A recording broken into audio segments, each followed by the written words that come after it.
Ritual, Power, Healing, and Community. Part 2. Invocation and the Funeral Ritual. The invocation itself looks very simple, involving the throwing of white ash by a priest called the ash thrower. The house where the death occurred is circled with a ring of that ash to prevent evil spirits from penetrating the room where the invocation is taking place. Like vultures, evil spirits are usually attracted to a ritual such as this. The spirits are invoked mainly so that they can come to help the deceased in the journey ahead by squeezing enough emotion out of the hearts of the grievers. There are 3 elements in the funeral ritual that are in constant interaction: the musicians, the mourners and containers, and the assembled villagers. This interaction is needed to maintain the power and the energy that steers the grieving. The music group consists typically of 2 large xylophones, 1 single drummer, and 2 singers. These singers are improvisers whose function is to recreate and reproduce, through their singing, the history of the family up to the death that resulted in the separation. The singing theme combines the deeds and the sorrows of the family. Words stir the grief when they concentrate on the absurdity of the cycle of life and death, with love in between. But words carried by music have an even greater impact on the display of grief. The xylophones weep the tune, the drum dramatizes the circumstances, and the singers verbalize the event. Everybody else then becomes free to express his or her own emotional response, whichever way it comes to him or her. I call these singers cantors because their chants are worded spontaneously around the life of the person who died, in order to focus and steer the communal grief. The dead person is seated a few yards away from the weeping crowd on a wooden stool freshly built from a special tree. The same tree is used to build a shrine around the dead. The dead person is dressed up in full ceremonial regalia. The shrine is decorated with colorful fabrics and with the sacred objects that belong to the person now dead. The shrine represents the place from where the dead reaches out to the great beyond. 2 women elders are consecrated to take care of the corpse. They each sit on one side of the corpse with fresh leaves in their hands, representing the new life that has started for the dead person. They also use these leaves to chase flies away from the dead body. These women elders, although they weep discreetly, must be inattentive to what is happening outside the space in which they sit. This is because they are accompanying the dead person, collecting all the grief poured into the space and loading it on the soul of the dead one as it readies itself for the grand departure. Between the shrine and the people, there is an empty space that represents turmoil. It is the place of chaos and turbulence. It is the place where disorder must be acted out. It is the sacred space. In it, every form of emotion is permitted, encouraged, and expected. People are free to get angry and to shout out loud to God and to any spirit. People are free to make any absurd comment they have as long as it pertains to the phenomenon of death and translates how they feel about it all. They can dance their emotions, run around in response to a strong urge, or just weep their guts out. Behind the singers and the musicians stands the crowd of people who have come to join in the ritual after hearing the initial wailing of the women. In fact, every person in the village is obligated to join in the expression of grief that follows death. Any stranger who happens to pass by the ritual space during the grieving must also stop, pay respect, and either join in or walk to the place where the deceased is seated. There he can pay respect before continuing on with his business. This means that death stops every activity pertaining to life and disrupts the continuity of human feeling and relationship. Death is chaos visiting the quiet of human life. Consequently, it is criminal to pursue business as usual, knowing that someone in the village has died. Such behavior would indicate that one is used to death, which is impossible. For no one can get used to the idea of death, and to villagers, no one is supposed to get used to it. Not to participate in a ritual means one is evading what one owes the dead, and this is criminal since it traps the dead between here and beyond. Not to participate can also pollute one's life, because the living cannot live peacefully until the dead are really dead, gone to the realm of the ancestors. Death requires the suspension of normal activities. The people who gather for the funeral ritual are grouped in specific ways. On one side of the musicians are the male villagers, the female villagers on the other. These two groups constitute a formation capable of functioning rhythmically and harmoniously with the actions of the instrumentalists and singers. Within these gendered groups are two other groups, consisting of the mourners and the containers. The mourners grieve. The containers make sure the mourners do not go beyond the ritual space, nor do anything that is harmful to themselves or to the villagers as a whole. Mourners are usually close relatives of the deceased. They feel the separation more acutely than the rest of the village. Their feelings, a combination of the desire to join their loved one in the great beyond and a deep frustration with life's vicissitudes, make them prone to a lot of violent displays. They are insane in a way. Keeping their insanity bearable requires a trail of people who are not as upset as the mourners. These containers typically are relatives who come from afar. Next to them are those who are just villagers, friends or friends of friends. They are there to keep the sacred space alive, to contain the chaos within it by assisting the mourners. Thus, the whole village attends the funeral in order to help the family and relatives express their grief. The villagers also take this opportunity to bring their own unfinished business with their own dead relatives. In the largest sense, the ritual is not only about this one dead person, but a ritualized process that encompasses all the dead of the village up until then. One can recognize those arriving at the funeral ritual for the first time by their check and ceremony. Any person who enters the ritual space must first walk 3 times past the dead in a straight line. At the 4th passing, the newcomer must walk toward the dead twice and make an offering as a presentation from himself and his own dead relatives and parents before joining the gathering. Offerings or giveaways are usually in the form of cowrie shells or domestic animals. Cowrie shell offerings are thrown into the shrine circle because no one can enter it except the 2 women elders in charge of the body. Participants throw in anything of substance or otherwise that will help the soul go away on its journey to the great beyond. Other offerings are directly presented to the primary mourners through an intermediary. The intermediary must be a distant relative. Everyone must do the check-in ceremony. This is why people notice when you don't go to a funeral ritual.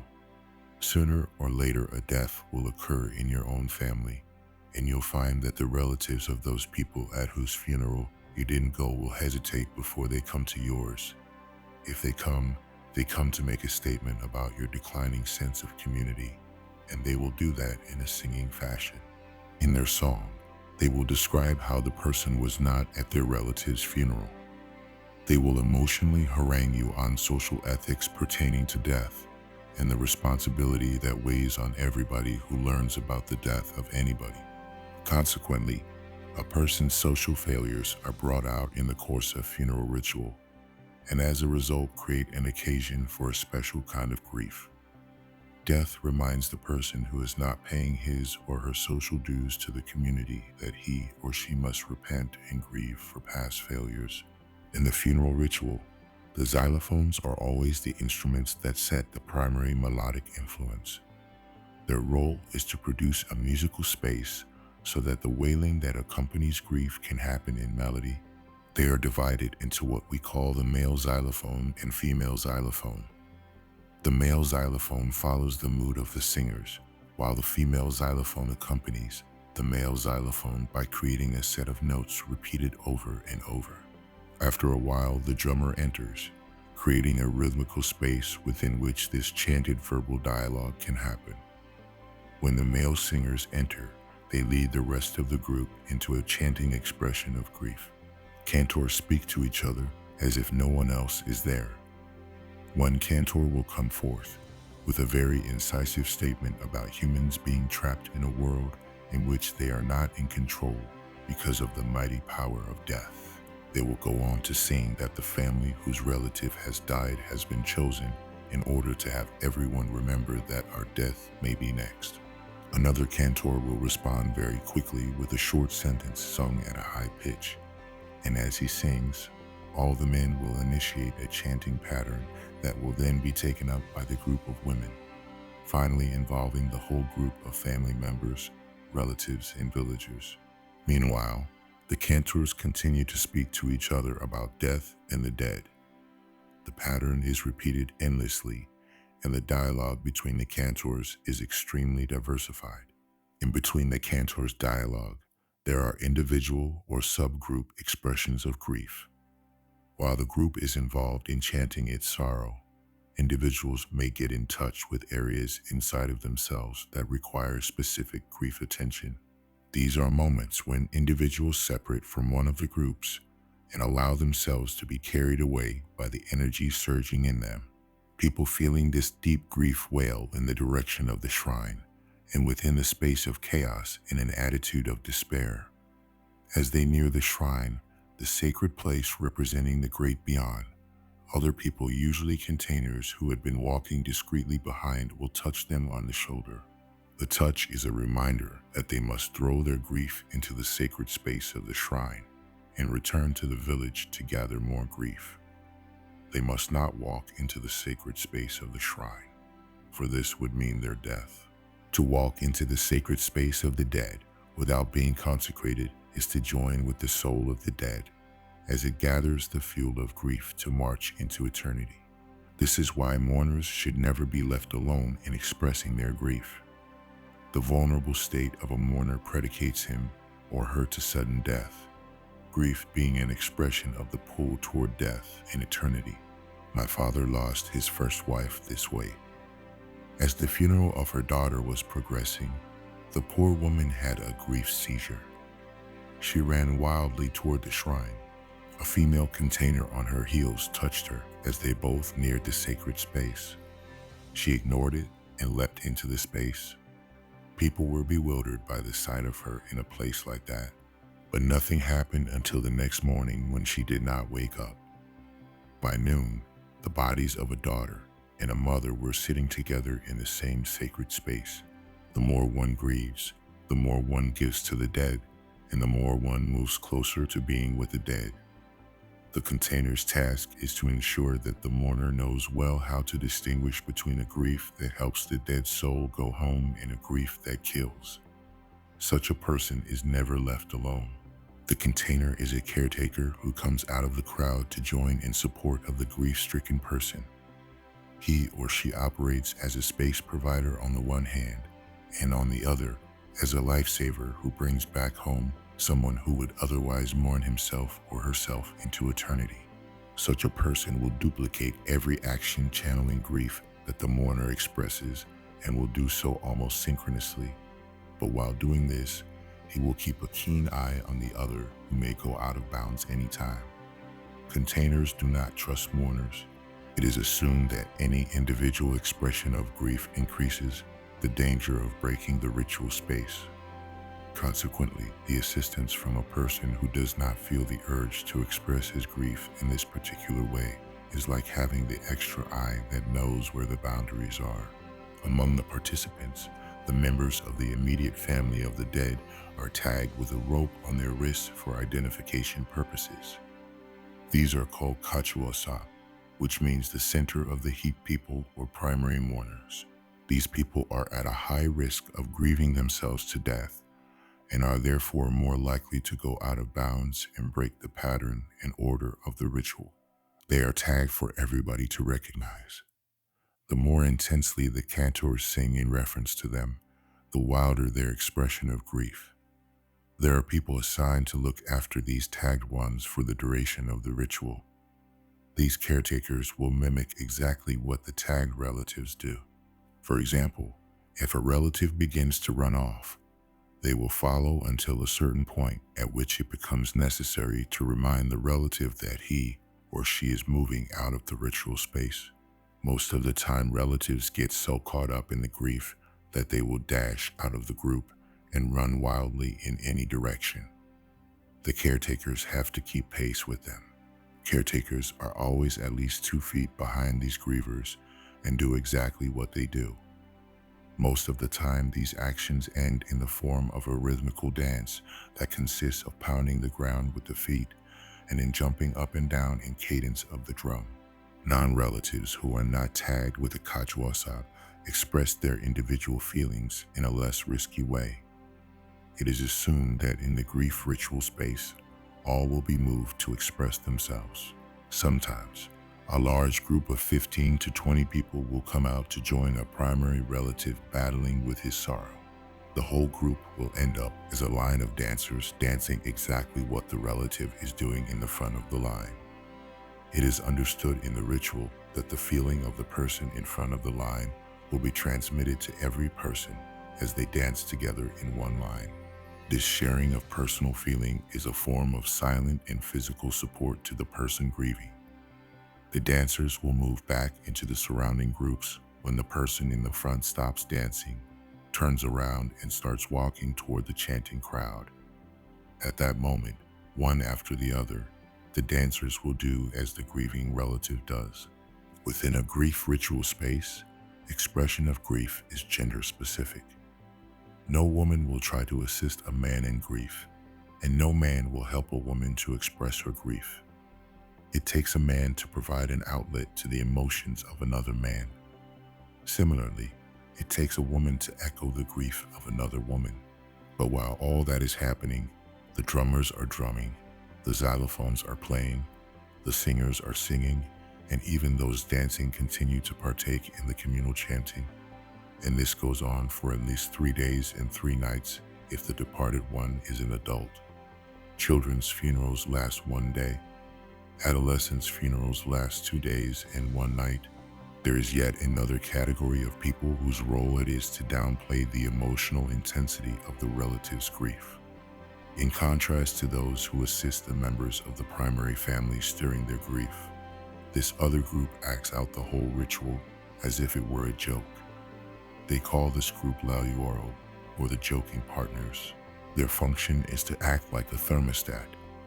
They keep the inner space of the ritual under control because the dagger believe that grief can kill when it is carried up beyond a human level of intensity. These joking partners are needed to balance the energy of grief to an appropriate human level. Joking partners will always leap at a primary member who goes wild and will ask for cowrie shells, for instance, or remind the person of the fact that he brings food to someone the dead in the compound who is not hungry. They can also be seen at the shrine talking to the body of the dead. It is not surprising to hear them say to the dead, "Now let me see you do as you used to do if you're a real man," or "I've always asked you to be quiet and you have never listened. Now you are still and quiet without my asking, and I am the one making all the noise. How about that?" Although these reminders appear to have no connection with what is going on, they are very effective in grounding an individual at the extreme end of expressing grief.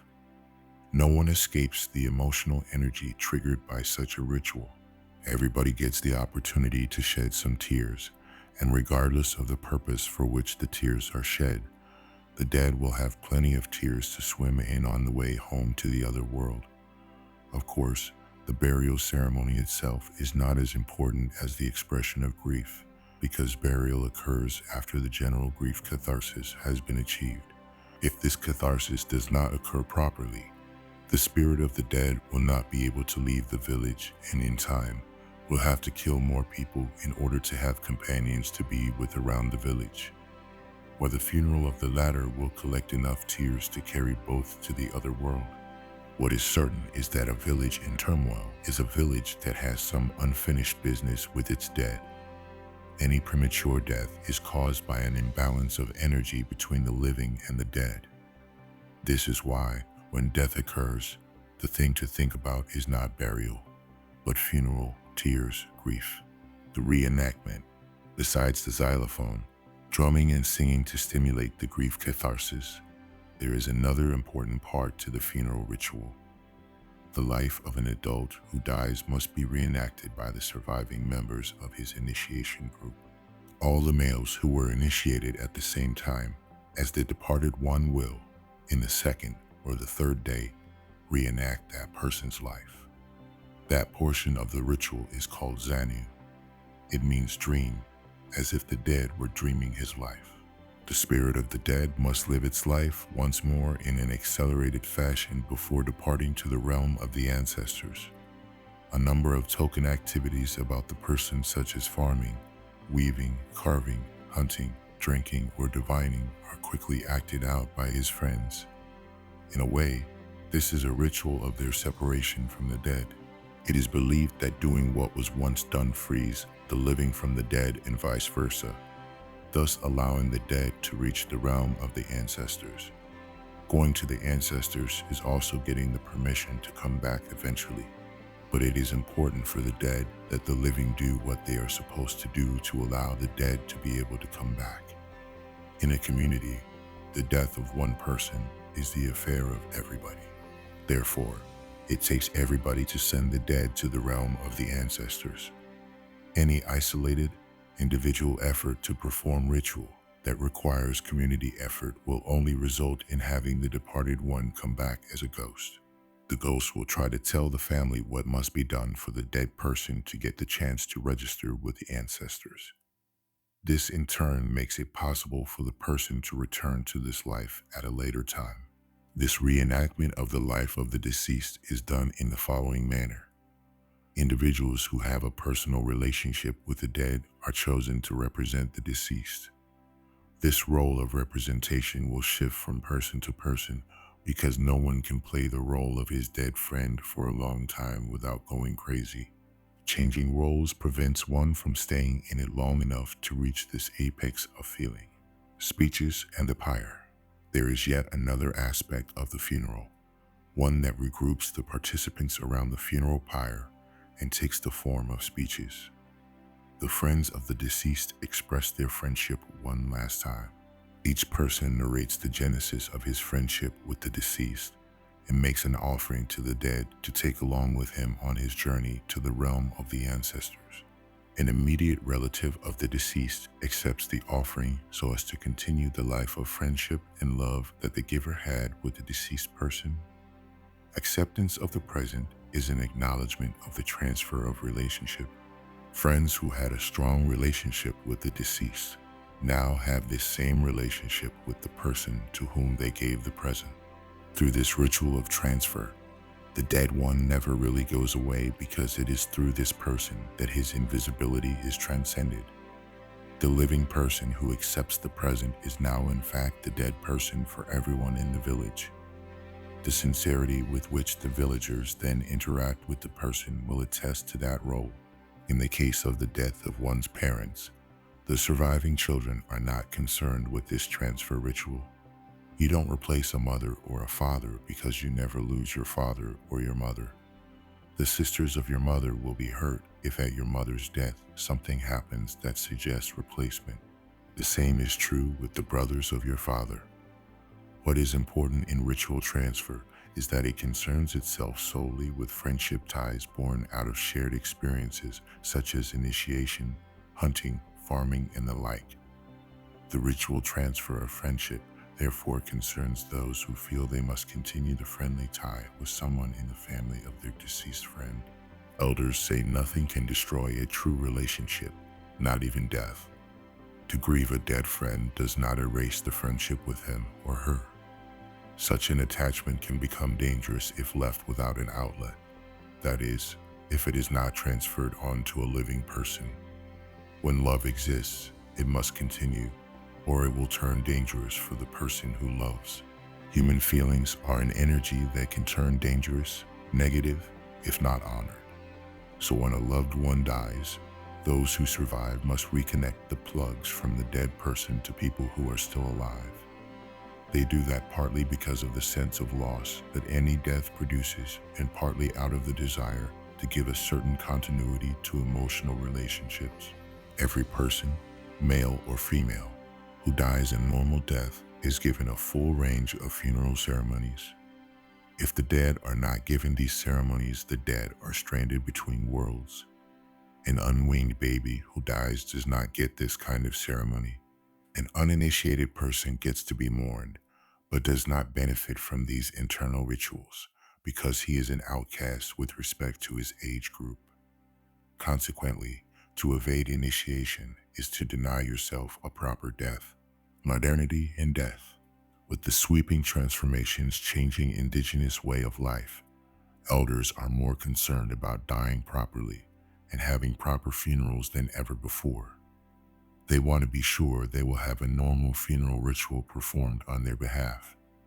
But they also interpret people's refusal to get initiated as the first sign that death is being evaded. Being seduced by Western modernity, villages are being told initiations and funeral ceremonies are both wrong and unimportant, that they are uncivilized and primitive. This is because modernity sees death as an end, while the traditional world sees death as a transition. Some conservative families in the villages try to figure out alternative ways of taking care of this problem by asking each other to be responsible for the initiation of their children. The first consequence of westernization has been to make initiation private. In the old days, initiation was a village matter that mobilized the energies of every person. Today, a negligible energy is invested in it, and it is done by those who still cling desperately to tradition. These people still believe that a person cannot mature without initiation.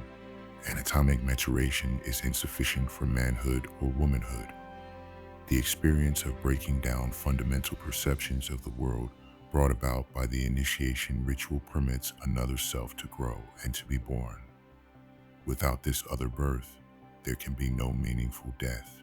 Initiation and death are linked together in an intimate way. There is some sense in which one can say that death ends the initiation process. But this ending must be accomplished by the living in the form of an energy released through ritual grief. The loss of initiation in the traditional culture opens a psychic spiritual hole that is rapidly destroying the soul of my people. It shows that when the modern and the traditional collide, something happens that inevitably sets the deterioration of the traditional into motion. The indigenous purity of life is also its vulnerability. When touched by something less than pure, it takes on the impurity of the other and loses its identity in the process. Likewise, the loss of initiation also inspires the loss of one's ability to grieve regularly in a community context and creates a condition that traps the person in a meaningless and wayward life pattern. In conclusion, the components for the maintenance of grief energy begin with the ritual done by the elders at the nature shrine shortly after death has occurred.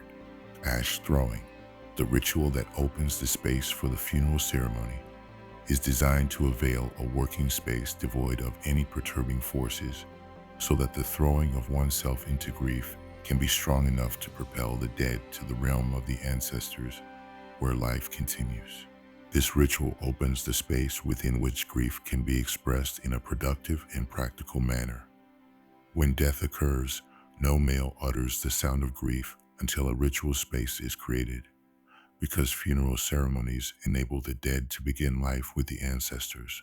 Grief is the major process for release from this life and movement into the next. Women can wail so as to signal people in the nearby compounds that a grief ritual is about to start. But they cannot participate in ritual grieving until they've heard a male voice. There is a specific way in which the male announces the news by using his voice. What the male voice says in a condensed way is, "Yes, we have a death, but also the ritual space has been created. We can now mourn. We can now grieve." The second part is actually the musical space constructed by a xylophone, a drummer, and a couple of singers. There is a close relationship between music and grief, and so, when the space is created, music must go on all the time for grief to express itself. So the musical space is an important part of the maintenance of this force field that is created. It permits people to grieve. The third part is the contained expression of grief and the reenactment of the life of the dead person. The people who normally take care of this are self-selected. They are people recognizable by their ability to act. They are called the communicators or the mineral people. They act whenever they are among a group, tell stories, recite genealogies, and know nearly everything that has happened in the village. But to be in the funeral, they must be people from the same initiation group as the dead one. The final parting ceremony takes place around the body of the dead, which is sat up and dressed in special ceremonial attire. This is the last ritual time to express unformulated grief. It's usually the most powerful moment because this is where the physical separation happens and people have to let go, usually holding back some of their grief until that time when they finally realize that they have to let go. While they grieve, the gravediggers come and take the corpse away. Nobody follows the gravediggers to the burial site in the cemetery. The dead are laid sideways on the grave facing east-west for men, next to items that are important for their journey. These items could be a medicine pouch, a divination item, or the whole medicine bag, if it is determined that this is what the spirit of the dead wants in its journey to the realm of the ancestors. This must be done right, or the dead will not let the burier who must descend into the grave to arrange all these things into proper order leave the grave. The act of burying a person is a sophisticated process that requires people who are trained to do it and who possess this particular kind of medicine or knowledge. The grave is shaped like an egg, with a tiny opening in the middle big enough for the body to go through. It usually takes two people to put the person in the grave. There is one person inside the grave to receive the body and to lay it the right way, and another outside the grave who hands the body in, and who must stay to assist the person working inside the grave. The task of proper burial is basically the responsibility of the person inside the grave. This person must lay the body in its ritual posture with the clothes and the accompanying items properly arranged. If he does it right, he will leave the grave without being touched by the body. If something is not done exactly right, he will know it when he begins to exit the grave, because the spirit of the dead will use the hands of the body to grab the legs of the exiting person. If this happens, he will then have to get back into the grave and redo everything he did before and try another exit. Sometimes it happens that the dead will play a game with the person inside the grave. Although this is very rare, it usually happens with witches and powerful medicine men who, for one reason or another, always find something wrong in the way they are being laid in the grave or in the way their things are arranged. It takes a witch to bury a witch. When everything has been done properly, the inside barrier uses magic to escape. The person waiting outside closes the exit of the grave and heads back to the village, where he will find his companion who used magic to escape waiting for him. Using magic is the only way one can escape when the dead one doesn't want the barrier to go. So there is a kind of magical element in the disposal of the body that is not explicable, because it belongs to the secret society of those who bury people. Children are allowed to take a look at the grave before they bring the dead into it, because the children are the symbol of the possibility that the dead will be remembered. The physical structure of graves is such that they blend into the natural surroundings after a few years. But not everybody is buried in nature. Elders are usually buried in the middle of the family compound. Their graves are shrines where all kinds of rituals are performed. An elder, being a person who has completed his mission here on earth, is expected to spend a lot of time as a counselor helping the living from the other side.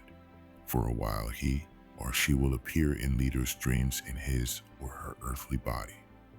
But after a long time has passed, the leader, as an ancestor, chooses to appear in visions as an animal or a tree.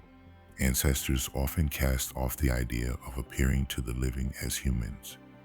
They return to nature into forms of earthly configurations such as mountains, rocks, and rivers. The spirit of the elder is family-centered and very specific in the kind of direction he wants the family to follow. This is why elders are not buried in nature, but at home. It is the highest honor given to a person in the village. To be buried in the family compound is the reason everybody looks forward to being an elder. My beginnings and ritual.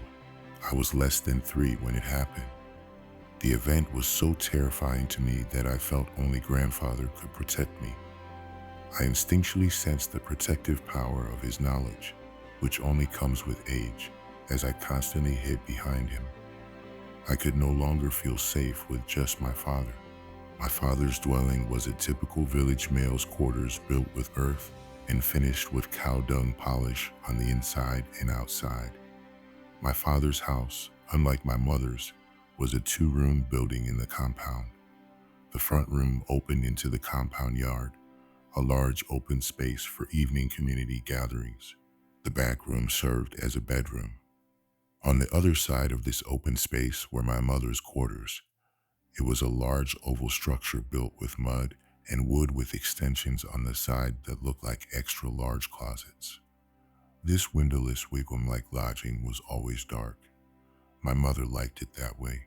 Every woman in the village liked her dwelling this way. Between these 2 poles, my father's quarters and my mother's quarters, there was a wall on one side of the open space that linked the 2 areas together. The wall ended at my father's quarters with a roofless bath and urination facility. On my mother's end of the wall, there was a place where she made her clay dishes and jars. On the remaining side of the open space was the kitchen. This is where every evening my mother lit the wood fire to cook the family meal. The ceiling of the kitchen was black with soot and God knows what else. Next to that kitchen was a kind of modest, mud igloo-looking building that attached to my father's quarters. This was where grandfather lived apart from everybody else in the compound. The square look of my father's house, with its 2 rectangular tin windows perched too high, were the only signs of modernism in the whole compound. Its floor was finished with cow dung mixed with soil collected from the bottom of a riverbed. At night, my father liked to sleep with all his children packed on the same bed with him. My mother, who I was quite fond of, slept in her own quarters. She also liked to have her children sleep with her on her straw mat, but her children were also my father's children, and so there was a rule of nightly custody sharing not understood by me to this day. Even though she shared her mat with roaches and worms nursed by the moist dung surface of her room floor, she hated sleeping above the ground. In the village, husband and wife do not share the same bed. That previous night, my sister, my stepbrother, and I were sleeping in my father's bedroom. Since sunset, rain had poured from a darkness periodically ripped apart by bright swords of lightning. A terrifying tropical hurricane was in progress. My father blew out the pale yellow light emanating from the burning shea oil lamp. The ensuing deep darkness forced my eyes closed. I didn't want to sleep. I couldn't. I was scared of the darkness. More than that, I was scared of knowing that I would be awake in such darkness while everyone else slept. My sister began to snore. She was sleeping next to me at the edge of the common bed. These primitive beds can be a torture to the body. They are hand-built with thin pieces of wood from the yila tree, known for growing thin and straight branches. On top of the rectangular surface of wood strips and raw leather, a straw mat is laid to diminish the roughness of the uneven wood. A bed like this is only good for those already won by sleep. You cannot stand being awake on it. Your whole attention turns to avoiding being pinched by your own bed. It didn't take long before I heard someone else snoring. It was my stepbrother.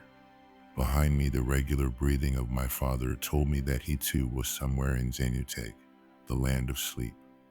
I squeezed my eyes shut. One way or the other, I had to get to sleep. The dark closed in with a hermetic seal. I remained waiting to be freed by sleep. Outside, the hurricane was raging, hurling rain at our mud roof. Rather than focus on the possible destructiveness of this hard rain, my childlike mind chose to remember instead the singing rains. In our village, there is nothing more peaceful than lying in bed while rainwater sings its song upon a mud roof. Even the grown-ups like it. There is only concern if the roof begins to leak. Then you have to climb up there in the dark to try and figure out how to seal the hole before the leak becomes like rain itself. Some part of me did not want to sleep unless I could take the singing rain into Zanute with me.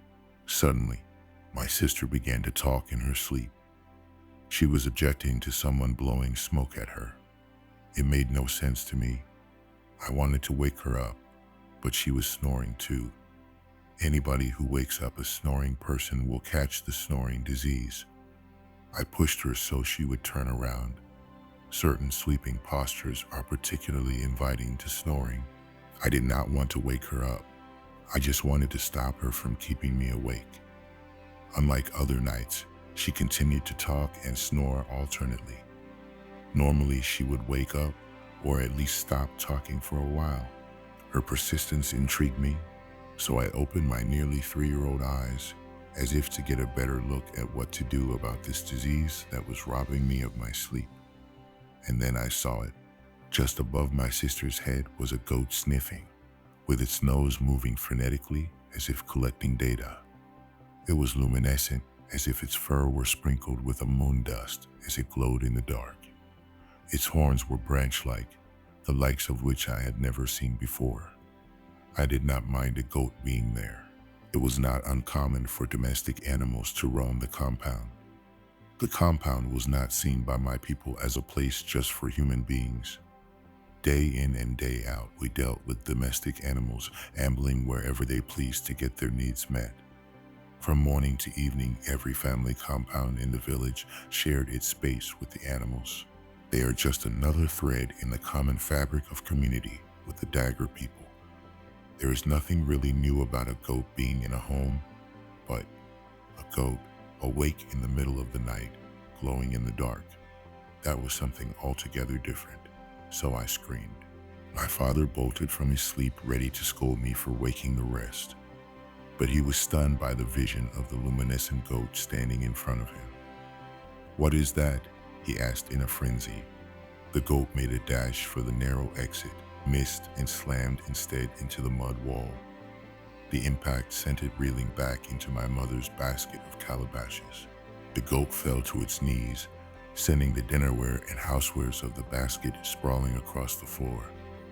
Still aglow, it then righted itself and dashed through the door into the other room of my father's house. The door that led out into the open space of the compound was closed. The goat leapt at it and disappeared behind the unopened door. The spectacle was rapid, stunning, and noisy. The cacophony of sprawling calabashes, rain pounding on the roof, and my sister screaming at the top of her lungs added to the ensuing confusion. But by that time, the goat was nowhere to be seen. My sister clung to me, continuing to scream, while my father swore with each step that crushed another calabash underfoot. He too was trying to find the exit door amidst the total darkness. Or was he trying to find the she lamp he had earlier extinguished?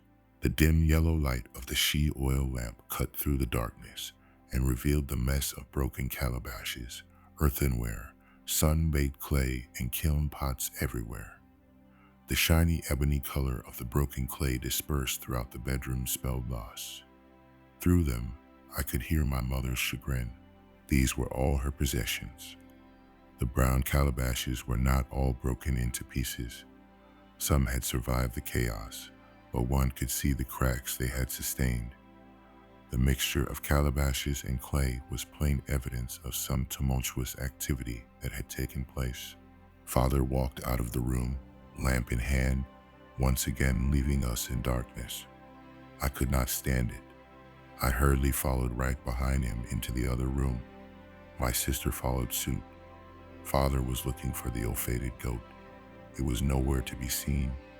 He searched each of the 2 rooms of his mud suite, while my sister and I tagged closely behind him. Shortly after dawn, Father decided to call Grandfather in. It didn't take Grandfather long to spy a thin line of coagulated blood running from the bed where we had slept through the whole bedroom, into the other room, up the wooden downspout, onto the roof of my father's suite into the openness outside. Grandfather was not pleased as his face seemed cooked in disappointment. His gloomy attitude indicated that something other than a simple goat had visited us during the night. Grandfather then returned to his own room. The rest of his day was spent divining the source of the previous night's mystery. Everyone heard about the story of the goat sniffing at my sister during the stormy night before. The family compound was crowded with people who had heard the news, curiosity seekers, and people who offered their help if there was something to be done. But nothing happened that day. Grandfather had laid a thin line of ash along every door of the house. Other than that, there was nothing special going on that I could see. However, the next morning my stepbrother began to feel ill. He stayed in bed. Later, blood began streaming from his nose and his mouth. He died at sunset. The funeral ceremony that followed was full of agitation. At the instruction of Grandfather, any person entering the ceremonial space was checked with different talismanic objects. Of course, I wondered why. Surely this was not an ordinary funeral ritual. The principal participants in the funeral ceremony, my father, mother, and some uncles and cousins I knew little about, had all painted their bald heads with white paint. This was to be a strategic grief ceremony. In the afternoon of the second day, Grandfather, who had not come out once since the beginning of the ceremony, appeared with several others his age. The musicians stopped playing their xylophones. The wailers and mourners slowly grew quieter. The crowd became silent with anticipation. One of the old men accompanying Grandfather spoke to the crowd about murder, crime, and upcoming punishment, about decay of order and community. He said something about evil whose very good is the bad done to society. I understood from his statements that someone was responsible for the sudden death of my stepbrother, though I could not link this to the goat that had visited a couple of nights before. From that day on, this strange event left me feeling Grandfather's protection around me. It was as if some secret existed between us, some secret that was never to be spoken. 20 years went by before I remembered to ask what really happened. I was told that my stepbrother's death had been the work of a witch. That was taken for granted since no one can enter even the doorless homes of the village without a little bit of knowledge in transmogrify or shapeshifting. All homes of the village are protected by spiritual ancestors and by a specific juju hidden at the entrance. This particular witch was able to enter our house because my father had an outstanding debt to the Earth Shrine for nearly 10 years. This debt was to have been paid through a ritual. The delay or refusal to acquit himself for what he owed had resulted in the weakening of the protective family shield, and the evildoer took advantage of this. However, the witch died that same year following the strategic grief ceremony. My father told me that the only way the witch could ensure her security after my brother's death was to be present at the funeral in person, not in goat form. She had to be able to touch the body of her victim. The tight security prescribed by Grandfather and the other elders prevented that from happening. And so she too died and was buried inside an anthill with no funeral ceremony. My father finally performed the ritual faith owed to the Earth Shrine, but the questions remain. Why did the innocent suffer from the negligence of others? Why is it that social responsibilities are inseparable from rituals? And why is it so important that every individual in a community stay in good rapport with their gods and goddesses? Here was a ritual, a benign ceremonial offering, that was supposed to have been done 10 years before the fatality of my stepbrother. In spite of his death, the ritual owed to the Earth Shrine still had to be performed in order to prevent more catastrophe, not to address the catastrophe itself. This story shows that, as in many societies, ritual occupies a unique place among the Dagara. They are a people whose life is determined by what the natural forces in the world require of them. Spread throughout the arid region of present northern Ghana, southern Burkina Faso, and the Ivory Coast, this tribe is known by others as the tribe of concealment and magic. The life of the tribe is regulated by the tropical climate of the area composed of two seasons, the rainy season and the dry season. The rainy season runs invariably from April, May or June to September or October. During this time, farming activity occupies the lives of the people.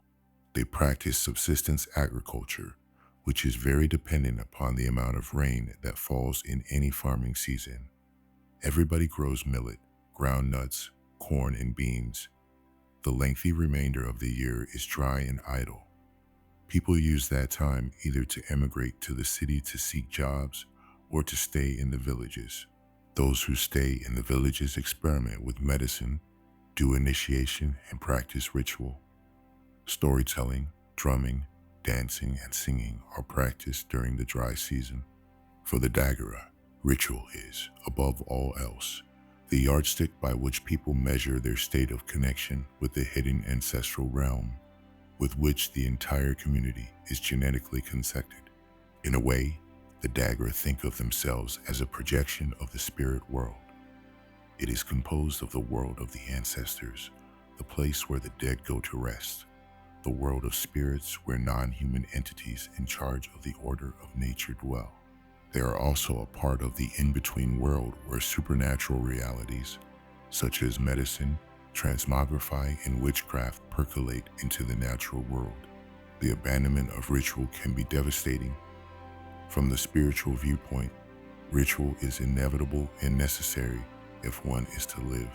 The death of my stepbrother is symbolic of how spirits think, that is, how they view their relationship with humans on a cosmic scale. The young ones are the future of the old ones. To allow this future to happen, the old ones must work with the other world. When an elder fails to perform his work with respect to the spiritual, the future of this elder is threatened, not the present. Where ritual is absent, the young ones are restless or violent. There are no real elders, and the grown-ups are bewildered. The future is dim. Stay tuned for part 3 of Ritual, Power, Healing, and Community. Peace, blessings, and much love to you all.